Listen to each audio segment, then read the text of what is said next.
bendiga, hermanos, bienvenidos a Leamos la Biblia en un año. Seguimos la lectura en la Biblia cronológica, ya nos falta poco. Vamos a leer las páginas de la 1062 a la 1066. Vamos a estar leyendo sobre Esdras.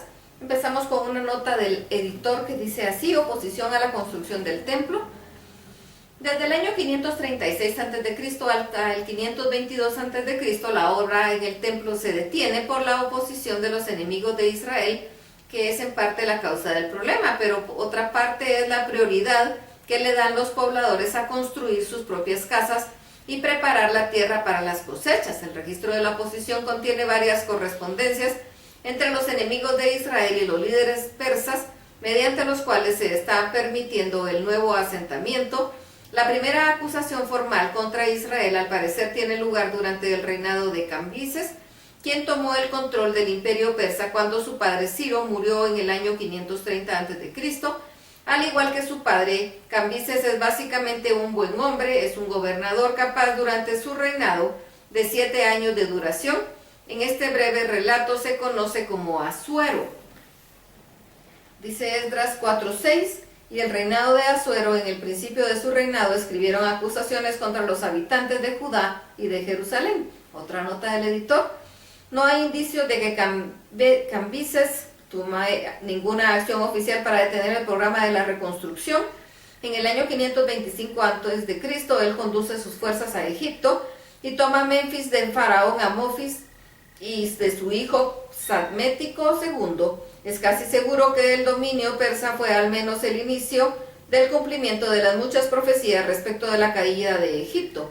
Egipto está completamente dominado durante los siguientes 6 años, mientras que Cambises está involucrado en la campaña egipcia en su patria natal. El medio hermano de Cambises, Esmerdis, ha sido asesinado por los asistentes de Cambises para evitar toda probabilidad de golpe. Sin embargo, un medo de nombre Guatmata, que sostiene ser Esmerdis, de hecho lidera una revuelta y gobierna durante aproximadamente 10 meses en el año 522 a.C. Evidentemente es este falso Esmerdis al que el registro histórico hace referencia como Artajerjes en el siguiente relato en las cartas entre el oficial comandante local y el usurpador. Nuevamente no debe confundirse este nombre con el más conocido Artajerjes, que llegará 60 años más tarde. Bien, Esdras 4, 7 al 16. También en días de Artajerjes escribieron Bislán, Metrídates, Tabeel y todos los compañeros suyos a Artajerjes, rey de Persia, y la escritura y el lenguaje de la carta era en arameo. Reún, canciller, y Simsai, secretario, escribieron una carta contra Jerusalén al rey Artajerjes. En tal fecha escribieron Reún, canciller, y Simsai, secretario, y los demás compañeros suyos, los jueces, gobernadores y oficiales, y los de Persia y de Erech, de Babilonia, de Susa, esto es, los elamitas y los demás pueblos que el grande y glorioso Asnapar transportó e hizo habitar en las ciudades de Samaria y las demás provincias del otro lado del río. Y esta es la copia de la carta que enviaron al rey Artajerjes. Sus siervos del otro lado del río te saludan. Sea notorio al rey que los judíos que subieron de ti a nosotros vinieron a Jerusalén y edificaron la ciudad rebelde y mala, y levantan los muros y repararon los fundamentos. Ahora sea notorio al rey que si aquella ciudad fuera reedificada y los muros fueran levantados, no pagarán tributo, impuestos y rentas, y el erario del rey será menoscabado. Siendo que nos mantienen del palacio, no nos es justo ver el menosprecio del rey, por lo cual hemos enviado a hacerlo saber del rey para que se busque en el libro de las memorias de tus padres. Hallarás en el libro de las memorias y sabrás que esta ciudad es rebelde y perjudicial a los reyes de las provincias, y que de tiempo antiguo forman en medio de ella rebeliones, por lo que esta ciudad fue destruida. Hacemos saber al rey que si esta ciudad fuera reedificada y levantado sus muros, la región de más allá del río no será suya. Esdras 4, 17 al 22. Y el rey envió esta respuesta a Reún, canciller, Simsai, secretario, a los demás compañeros suyos que habitan en Samaria, y a los demás del otro lado del río, salud y paz. La carta que nos enviasteis fue leída claramente delante de mí, y por mí fue dada orden, y buscaron y hallaron aquella ciudad de tiempo antiguo, se levanta contra los reyes y se rebela. y se forma en ella sedición, y que hubo en Jerusalén reyes fuertes que dominaron todo lo que hay más allá del río, y se les pagaba tributo, impuesto y rentas. Ahora pues dad orden que cesen aquellos hombres, y no sea la ciudad reedificada hasta que por mí sea dada nueva orden. Y mirad que no seáis negligentes en esto, porque habrá de caer el daño en perjuicio de los reyes. Esdras 4, 23 y 24.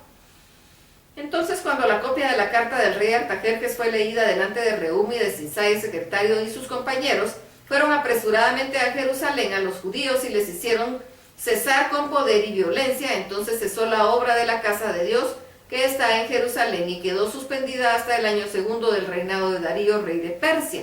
Otra nota del editor: tan pronto como se diera la orden de cesar la construcción, se produce una sacudida en la estructura persa.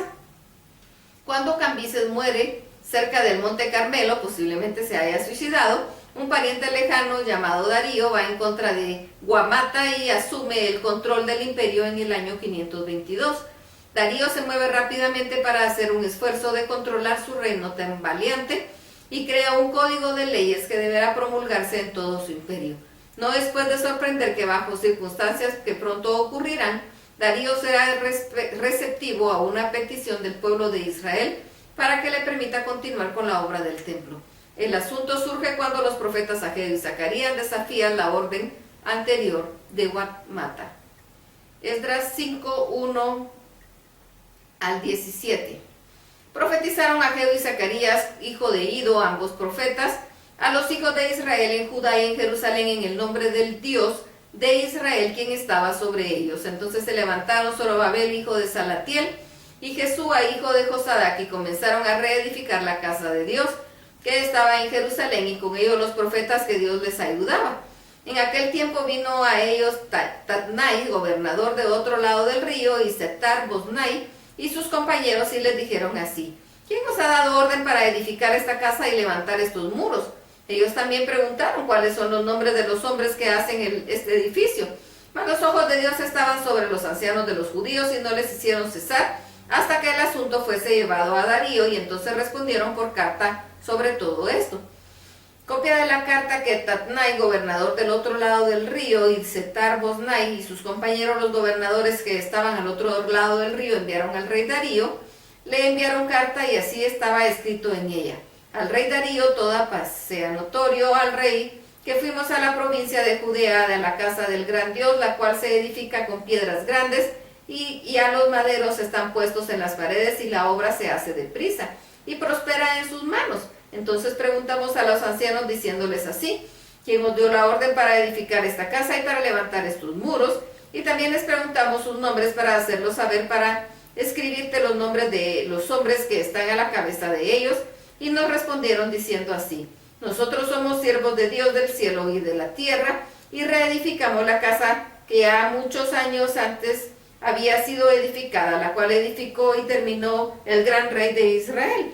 Mas después que nuestros padres provocaron la ira del Dios de los cielos, él los entregó en mano de Nabucodonosor, rey de Babilonia, caldeo, el cual destruyó esta casa y llevó cautivo al pueblo a Babilonia. Pero en el año primero de Ciro, rey de Babilonia, el mismo rey Ciro dio orden para que la casa de Dios fuese reedificada. También los utensilios de oro y de plata de la casa de Dios que Nabucodonosor había sacado del templo que estaba en Jerusalén, los había llevado al templo de Babilonia. El rey Ciro los sacó del templo de Babilonia y fueron entregados a Sesbazar, a quien había puesto por gobernador, y le dijo: toma estos utensilios, ve y llévalos al templo que está en Jerusalén, y sea reedificada la casa de Dios en su lugar. Entonces Sesbazar vino y puso los cimientos en la casa de Dios, la cual está en Jerusalén, y desde entonces hasta ahora se edifica, y aún no está concluida. Y ahora, si el rey parece bien, búsquese en la casa de los tesoros del rey que está en Babilonia, si es así que por el rey Ciro había sido dada la orden para reedificar esta casa de Dios en Jerusalén, y se nos envía a decir la voluntad del rey sobre esto. Esdras 6 del 1 al 13. Entonces el rey Darío dio orden de buscar en la casa los archivos donde guardaban los tesoros ahí en Babilonia, y fue hallado el Acmeta, en el palacio que está en la provincia de Media un libro en el cual estaba escrito así, memoria. En el año primero del rey Ciro, el mismo rey dio orden acerca de la casa de Dios, la cual estaba en Jerusalén, para que fuese la casa reedificada en todo lugar, para hacer sacrificios, y que sus paredes fuesen firmes de su altura de 60 codos y de 60 codos su anchura, 3 hileras de piedras grandes y una de madera nueva. En el gasto sea pagado por el tesoro del rey. Y también los utensilios de oro y de plata de la casa de Dios, los cuales Nabucodonosor sacó del templo que estaba en Jerusalén y los pasó a Babilonia, sean devueltos y vayan a su lugar, al templo que está en Jerusalén, y sean puestos en la casa de Dios. Ahora pues, Tandai, gobernador del otro lado del río, Setar-Boznai y vuestros compañeros los gobernadores que estáis al otro lado del río, alejados de ahí, dejad que se haga ahora esta casa de Dios, que el gobernador de los judíos y sus ancianos reedifiquen esta casa de Dios en su lugar. Por mí es dada la orden de lo que habéis de hacer con estos ancianos de los judíos para reedificar la casa de Dios, que de la hacienda del rey que tiene del tributo del otro lado del río sean dados puntualmente a estos varones los gastos, para que no cese la obra, y lo que fuere necesario, becerros, carneros y corderos para holocaustos al Dios del cielo, trigo, sal, vino y aceite, conforme a lo que dijeren los sacerdotes que están en Jerusalén, les sea dado día por día sin obstáculo alguno, para que ofrezcan sacrificios agradables al Dios del cielo, y oren por la vida del rey y por sus hijos. También por mí es dada esta orden, que cualquiera que alterare este decreto se le arranque un madero de su casa, y alzando sea colgado en él, y que su casa sea hecha muladar por esto. Y el Dios que hizo habitar ahí su nombre, destruya a todo rey y pueblo que pusiera en su mano para cambiar o destruir la casa de Dios, la cual está en Jerusalén. Yo, Darío, he dado el decreto, se ha cumplido prontamente. Entonces Tandai, gobernador del otro lado del río, y Setar-Boznai y sus compañeros hicieron puntualmente según el rey Darío había ordenado. Terminamos con una nota del editor. Una vez más, Dios obra mediante un gobernador persas a fin de efectuar la restauración prometida. El gobierno persa incluso provee fondos para la construcción del templo y los sacrificios que ahí se harán. Esto suena a algo sumamente inusual, pero es coherente con la política persa de promover el politeísmo en todo el imperio. El decreto de Darío sugiere que él da la bienvenida a la buena voluntad de cualquier dios, incluso el Dios del cielo. Hasta aquí la lectura. Dios los bendiga.